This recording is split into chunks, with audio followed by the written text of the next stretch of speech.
ଆଜ୍ଞା ଆପଣ ପରିଚୟଟା ଦେବେ। ମୋ ନାଁ ଅଜୟ କୁମାର ଜେମା, ପଥରବଟା ପୁଷ୍ପବସର କଣ ବ୍ଲକ। ହେଇଥିଲା କାଲି ପୁଅ କୋଉଠିକି ଯାଇଥିଲା, କଣ ଘଟଣା ଘଟିଲା କଣ? ପୁଅ ଯାଇଥିଲା ଛତିଆ ଛକ ଇଂଲିଶ ମିଡିୟମ ପଢିବାକୁ।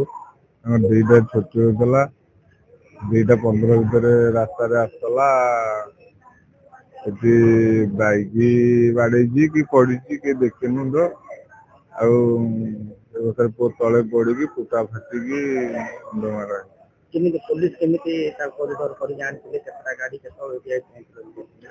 ଆମେ ଗାଁର ପିଲା, ଆମେ ତ ବାପା ମାଙ୍କୁ ଜାଣିନୁ। ଗାଁର ପିଲାମାନେ ଗୋଟେ କାର ଭଡା କରି କୁଷ୍ଠମଜାତ ଗଡ ମେଡିକାଲକୁ ଆଣିଥିଲେ। ସେଠି ଡକ୍ଟର ତାକୁ ବ୍ୟାଣ୍ଡେଜ କରିକି ବ୍ରହ୍ମପୁର ରେଫର କରିଥିଲେ। ସେଠୁ ପୋଲିସ ସହଯୋଗ କରି ଆଣି ଏଠି ଉପସ୍ଥିତ। ଆମେ ବହୁତ ପଛରେ ଥିଲୁ, ପୋଲିସ ଭ୍ୟାନ ସେ ଆସିଥିଲା। ନାଇଁ, ଗୋଟିଏ ଭ୍ୟାନ ଆମ୍ବୁଲାନ୍ସ ଗୋଟେ। ଏଠି ଆଣିକି ଏମର୍ଜେନ୍ସିରେ ସେଠୁ ହେଲା ପରେ ପିଲାକୁ ଅପରେସନ କରାହେଲା ଉଠି ନେଇକି। ଅପରେସନ 11ଟା ବେଳକୁ ଆଣିକି ଆଇସିୟୁରେ ପୁରେଇଛନ୍ତି। ସାର୍ କଣ କହିଲେ, ଏଇ ଯୋଉ ବର୍ତ୍ତମାନ ଏବେ ଗୋଟେ କ୍ରିଟିକାଲ ଅପରେସନ ହେଲା, କେମିତି କଣ ରହିଥିଲା ଆପଣଙ୍କର? କେତେ ଟିମ୍ କାମ କରୁଥିଲେ ଏବଂ କେତେ ସମୟ ଲାଗିଥିଲା ଏବଂ କଣ କଣ୍ଡିସନ ଥିଲା? ଆମ ପାଖକୁ ଶୀଘ୍ର ପହଞ୍ଚି ପାରିଲେ ସେଟା ସମସ୍ତଙ୍କୁ ଧନ୍ୟବାଦ। ଛୁଆଟିର ଆକ୍ସିଡେଣ୍ଟ 12:30 ହେଇଥିଲା, ସବୁ ଅନ୍ତନଳୀ ପେଟ ବାହାରକୁ ବାହାରି ଯାଇଥିଲା, କିନ୍ତୁ ଯାହା ବି ହଉ କୃଷ୍ଣପ୍ରସାଦରେ ସେଠି ଚିକିତ୍ସା କିଛି ହେଇଥିଲା।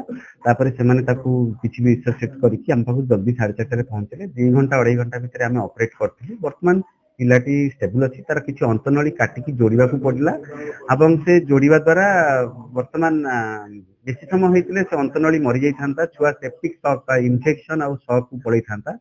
ତେଣୁ ଯାହା ହଉ ପିଲାଟି ଶୀଘ୍ର ପହଞ୍ଚି ପାରିଲା ବୋଲିକି ଆମେ ତାକୁ ଭଲରେ ସର୍ଜରୀ କରିକି ରିକଭରି କରେଇ ପାରୁଛୁ। ଆଶା କରୁଛୁ ସେ ଭଲ ହବ। 2 ଘଣ୍ଟାରୁ 2.5 ଘଣ୍ଟା ଭିତରେ ଆମେ ସର୍ଜରୀ କରିଛୁ। ପାଖାପାଖି 2.5 ଘଣ୍ଟା 2.5 hours ଲାଗିଥିଲା। ଆମ ବିଭାଗର ମୁଁ ରହିଥିଲି, ମୋ ସହିତ ଡକ୍ଟର ଏଲ୍.ଏନ୍. ପାଣିଗ୍ରାହୀ ରହିଥିଲେ। ତା ସହିତ ସର୍ଜରୀ ବିଭାଗର ଡକ୍ଟର ସୌମ୍ୟରଞ୍ଜନ ଜେନା, ଡକ୍ଟର ଅନିଲ, ଆଉ ନିଶ୍ଚିତ ବିଭାଗର ଡକ୍ଟର ଅନୁ, ଡକ୍ଟର ବେହେରା, ଆନାସ୍ଥେସିଆ ବିଭାଗ, ଜେନେରାଲ ସର୍ଜରୀ ବିଭାଗ ଆଉ ଆମ ଶିଶୁ ସର୍ଜରୀ ବିଭାଗ। ଯେତେବେଳେ କଣ୍ଡିସନ ଆସିଲେ ଯେ ଫଟୋ ଦେଖିଲେ ବି ଜଣା ପଡୁଛି ଭୟଙ୍କର ଥିଲା, ସେତେବେଳେ ଆପଣ କେମିତି ତାକୁ ହ୍ୟାଣ୍ଡେଲ କରିଛନ୍ତି? ଆମ ପାଇଁ ଏଗୁଡା ସବୁ ରୁଟିନ କାମ ହେଇପାରେ, ଲୋକଙ୍କୁ ଭୟଭୀତ ଲାଗେ, କିନ୍ତୁ ଆମ ପାଇଁ ମାନେ ପ୍ୟାରେଣ୍ଟସ ମାନଙ୍କୁ ବୁଝେଇବା ଏସବୁ ଜିନିଷରେ ଲୋକମାନେ ତ ଓଭିୟସଲି ଭୟଭୀତ ହେବେ। ସେଇଟା ଲୋକମାନଙ୍କୁ ଭୟ ଲାଗେ, କିନ୍ତୁ ଆଜ ଏ ସର୍ଜନ ଏଗୁଡା ଆମର ରୁଟିନ ୱାର୍କ। ଆମେ ରେଗୁଲାର ବେସିସରେ ଏଇଭଳି କାମ କରୁ ଆଉ କରି ଆସୁଛୁ। ତେଣୁ କିନ୍ତୁ ଟ୍ରମାର ମେନ୍ ପ୍ରୋବ୍ଲେମ ହେଲା ଆପଣଙ୍କୁ ସଙ୍ଗେ ସଙ୍ଗେ ଡିସିସନ ନେବାକୁ ପଡେ। ସେଇଠି ହିଁ ଡିସିସନ ନେବାକୁ ପଡେ କୋଉଟା ଛୁଆ ପାଇଁ ବେଷ୍ଟ, ଆଉ କେତେ ଜଲ୍ଦି ତମେ ସର୍ଜରୀ ସାରିକି ଆସିବ। ବେଶୀ ସମୟ ଆନେସ୍ଥେସିଆରେ ରହିଲେ ମଧ୍ୟ ଛୁଆର କଣ୍ଡିସନ ଖରାପ ହବ।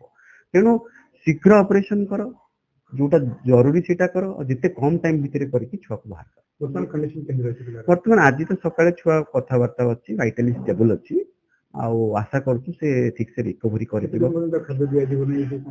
4 days ଖଣ୍ଡେ ଆମେ ତାକୁ ରଖିବୁ, ଖାଇବାକୁ ଏବେ ଦବୁନି, କାରଣ ପେଟ ଭିତରେ ଇନଫେକ୍ସନ ଅଛି। ଅନ୍ତନଳୀ କେମିତି କାମ କରୁଛି ତାକୁ ଦେଖିକି ଆମେ ତାକୁ ବାପା ମା ମାନେ ପୋଲିସକୁ ଧନ୍ୟବାଦ ଦେଇଛନ୍ତି, କାହିଁକି ଆପଣଙ୍କୁ ବି ବହୁତ ଧନ୍ୟବାଦ ଦେଇଛନ୍ତି। ସେମାନେ ଆପଣଙ୍କୁ ଭଗବାନ ବି ମାନିଛନ୍ତି, କାହିଁକି ନା ଏବେ ଆପଣ ସାହସିକତାର ସହିତ ତାକୁ ଟ୍ରିଟମେଣ୍ଟ କଲେ, ସେଇଟାକୁ ନେଇ ମଧ୍ୟ ଆପଣ ଖୁସି ଅଛନ୍ତି ସଫଳତା ପାଇଲା ପରେ। ଗୋଟେ କଥା କହିବି, ଯଦି ଜଣେ ମୁଁ କାହାର ଚିକିତ୍ସା କରିବାକୁ ଯାଉଛି, ସେମାନେ ମତେ ଆଜି ଅପରଚ୍ୟୁନିଟି ଦେଇଛନ୍ତି। ତେଣୁ ଜଣେ ଡକ୍ଟର ହିସାବରେ ଜଣେ ଡକ୍ଟର ବି ଖୁସି ହେବା କଥା ଯେ ଜଣେ ଡକ୍ଟରଙ୍କୁ ମଧ୍ୟ ତାକୁ ଭାଗ୍ୟ ମିଳିଛି ଜଣଙ୍କର ଚିକିତ୍ସା କରିବା ପାଇଁ। ତେଣୁ ଏଇଟା ମୋ ପାଇଁ ତ ନିଶ୍ଚୟ ଗୋଟେ ସୌଭାଗ୍ୟ।